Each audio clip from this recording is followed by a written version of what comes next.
नवरात्रि का 9वीं तिथि में बहुत ही विशेष सा दिन, साथ ही साथ आज है गुरुवार का दिन भी।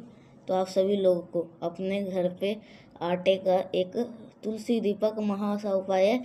तो अगर आपको चुपचाप अगर एक दीपक में तुलसी दीपक अगर आपने लगा दिया तो भोले शंकर की कृपा, माँ तुलसी की कृपा आपके ऊपर, आपके परिवार के ऊपर हमेशा बनी रहेगी। कैसे करना है इस उपाय को, आज हम इस गुरुवार के 9वीं तिथि पे और गुप्त नवरात्रि पे तो बहुत ही सुंदर सा सहयोग बन रहा है। चलो समझने की कोशिश करते हैं। यहाँ पर आप सभी को दिख रहा होगा मिट्टी का दीपक। तो पहले कोशिश करिएगा मिट्टी का दिया नहीं लेना।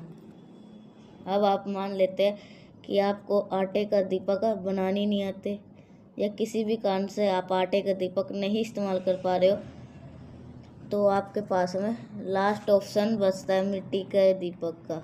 तब आप मिट्टी का दीपक ले सकते हो, वरना आप आटे का दिया लेना। अब इसे लेकर के पहुँचेंगे कहाँ पे, तुलसी माता के पास में। एक चीज़ का ध्यान रखिएगा, बहुत सारे लोग की पता है एक आदत होती है। क्या आदत होती है, जैसे कि मान लीजिए कि महादेव के जल चढ़ाने की आदत होती है ना, वैसे ही उनकी आदत होती है तुलसी माता के अंदर जल चढ़ाने की। ये गलतियाँ नहीं करनी है। मैंने समझा रखा है, एकादशी के दिन कभी भी तुलसी माता के जल में जल समर्पित नहीं करते हैं, वरना आपको दोष लगता है। माँ तुलसी इस दिन निर्जला वक्त रहती है, इसलिए आपको जल समर्पित करना हो उनका व्रत खंडित हो जाता है। इसीलिए रविवार का दिन और एकादशी के दिन माँ तुलसी के जड़ में जल नहीं चढ़ाना चाहिए। तो पहला नियम। दूसरा नियम क्या करना है, जो आपके पास में जो भी दीपक है उसे लेकर के आना तुलसी माता के जड़ के पास में। एक गलती लोग और करते हैं, वो कौन सी है, उन्हें इतना प्रेम होता है, उन्हें इतना लगाव होता है माँ तुलसी से, वो सीधा जल में ही दीपक को रख देते हैं। जब वो दीपक को जलाते हैं उसकी लौ से तुलसी माता को अग्नि का ताप लगता है और उससे भी आपको दोष लगता है। तो इसीलिए तो कभी भी तुलसी माता के जड़ के अंदर आपको दीपक मत लगाओ, थोड़ी सी दूरी पे दीपक आपको लगाना चाहिए। दीपक तो आपने रख दिया, गुरुवार का दिन है तो आप सभी लोग को दीपक के नीचे क्या रखना होगा, थोड़ा सा आपको जो आपके पास हल्दी है ना, एक चुटकी, बस आपको हल्दी रख देना है। बस आप एक चीज़ और बता रखी है, भले ही तुलसी माता माँ है लेकिन उनके सामने हमेशा कौन सी बत्ती लगती है, गोल बत्ती का दिया लगाया जाता है। आपको क्या करना है, गोल बत्ती का दिया लगाना है। जब आप इस दीपक को प्रज्वलित कर रहे हो तो दीपक को क्या कह के पुकारोगे, जो गोल बत्ती का दीपक लगाना है और दीपक को कौन से रूपों से कह के लगाना है, ठीक है। ओम नमो भगवते वासुदेवाय, इस मंत्र का स्मरण करके दीपक को जला देना है। अब आपके पास में थोड़ा सा और जल होना चाहिए, हल्दी पीसी वाली, पर अपने परिवार का नाम और गोत्र बोल करके एक चुटकी हल्दी जलते हुए दीपक के अंदर भी अगर आप डाल दोगे, इससे भी माँ तुलसी की कृपा आपके ऊपर हमेशा, परिवार के ऊपर हमेशा बनी रहती है।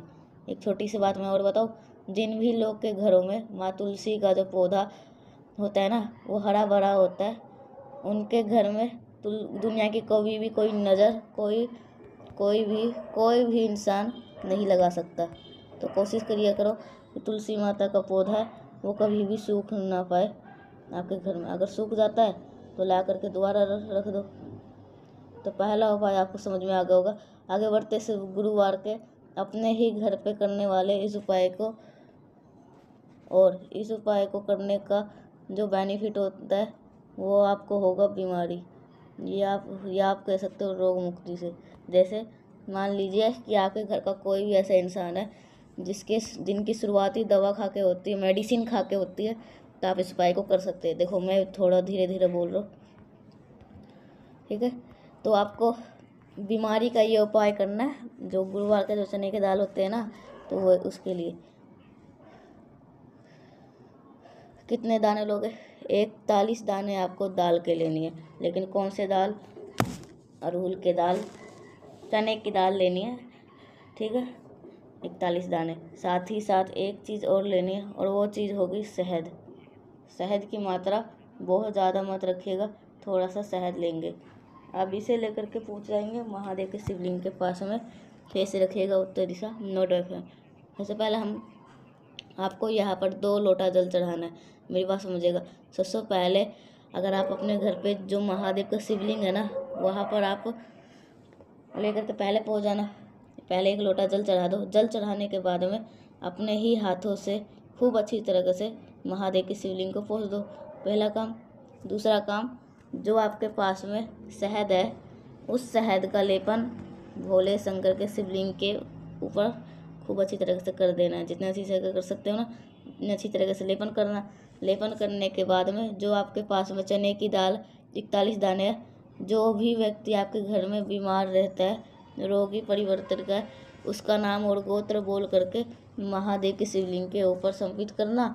और फिर आपको 1 लोटा जल दोबारा समर्पित कर देने से अगर आपके घर में कभी भी कोई भी इंसान बीमार नहीं पड़ सकता। ध्यान रखिएगा, जब भी हम बीमारी को कोई भी उपाय करते हैं, चने की दाल आपको इस चंदन के ऊपर ऐसे करके चिपका देना है, ठीक है।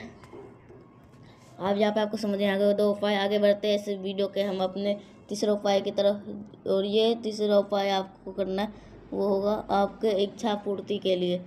जैसे कि बहुत ज़्यादा परेशान रहते हो, अपने विशेष को लेकर के, अपनी मनोकामना को लेकर के इधर उधर भटक रहे हो, तो आपको फिर भी बेनिफिट नहीं मिल पा रहा है, तो आप इस गुरुवार के दिन छोटा सा उपाय करना है।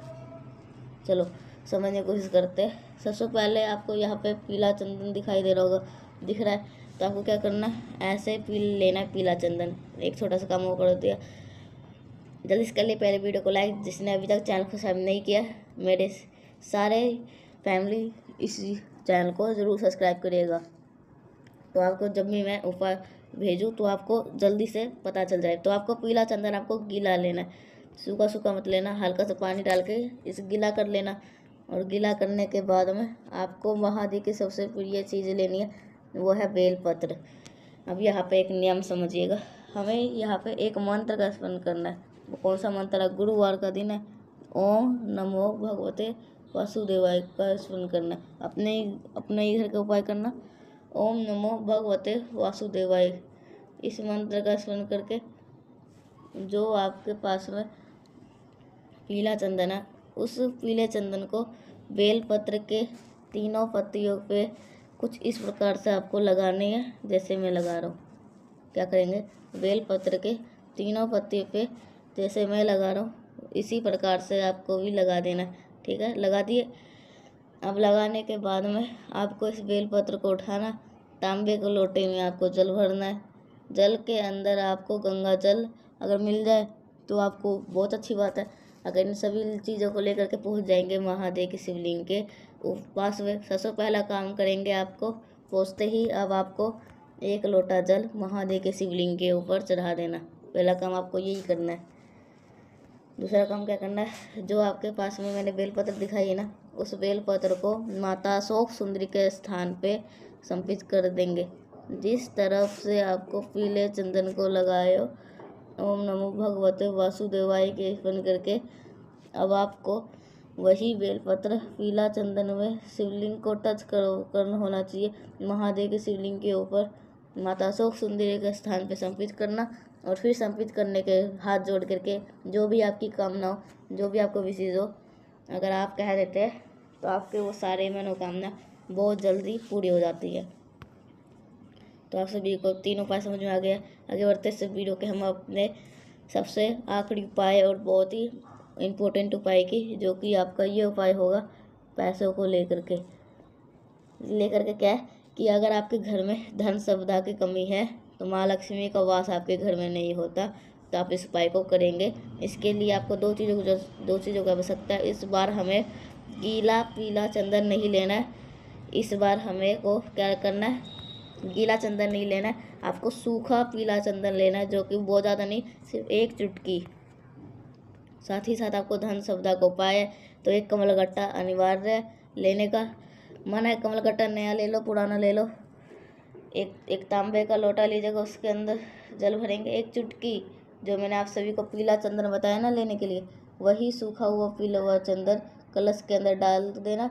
और फिर महादेव के शिवलिंग के पास में पहुँच करके जो आपके पास में कमलगट्टा है, वो रिद्धि सिद्धि का स्मरण करते हुए महादेव के शिवलिंग के ऊपर रख करके, और जो पीले चंदन का जल है इसी कमल गट्टे के ऊपर अगर आप समर्पित कर देते हैं तो आपके घर में कभी भी धन सुविधा कभी नहीं हो सकती। ठीक है, तो मैंने कोशिश करी आप सभी लोगों को आज के नवरात्रि को नवमी तिथि के खास साथ ही साथ आपको गुरुवार का वीडियो पसंद है तो लाइक करेगा। कुछ पूछना है नहीं समझ में आया नीचे सेक्शन में पूछ सकते हैं।